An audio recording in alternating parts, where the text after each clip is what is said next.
Aaron Rodgers has been actually really good this year. And despite his pretty clean injury history, he's really only had 3 season-ending injuries, one to his left clavicle, one to his right clavicle, and one his Achilles a couple years ago. Short of that, he's been really healthy throughout his significant and Hall of Fame career. Unfortunately, today he suffered a left non-throwing wrist injury. And there's some concerns that this is not just a sprain, but an actual fracture.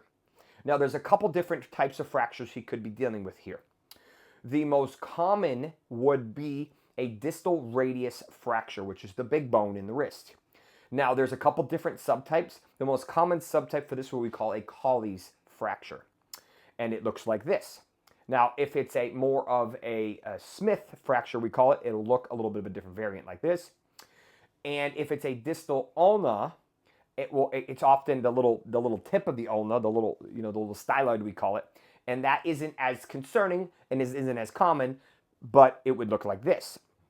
Now, there's a possibility there's 2 other fractures that he could be dealing with, because usually they don't give us specifics, at least not initially. He'll probably undergo an MRI as well as a CAT scan tomorrow. They would have initially picked this up on X-ray today. Now, he left the game, never came back. The other 2 possibilities are what we call a scaphoid fracture, which is actually more so in the hand than in the distal wrist. But these are the most commonly injured carpal bone, and this has a couple different parts. You can do a distal, you can do a proximal, or you can do a mid-body. If it's a mid-body, he has to have a screw in it, or it'll never heal.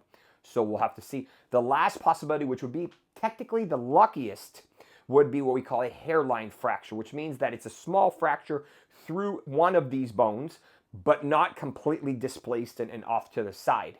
In that case, he would probably be put on a cast or some type of a brace, usually a cast, and allowed to play maybe next week, maybe in 2 weeks, just depending on how they feel. And thankfully, this is non-throwing, so he would actually be able to function. Some of these will require surgery. Some of these will be okay in a couple weeks.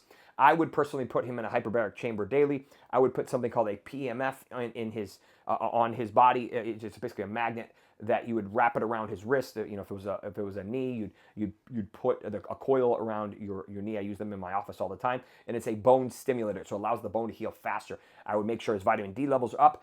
I would personally drop some type of stem cells, ideally exosomes, into this area directly at the site of fracture to significantly speed up the process of healing. And then allow him to potentially return in the next 1 to 3 weeks, depending on specifics of this fracture. Best case scenario, he plays next week with some type of cast or brace on, and maybe not the best case scenario, he returns in 3 weeks with some type of modified cast on while it allows.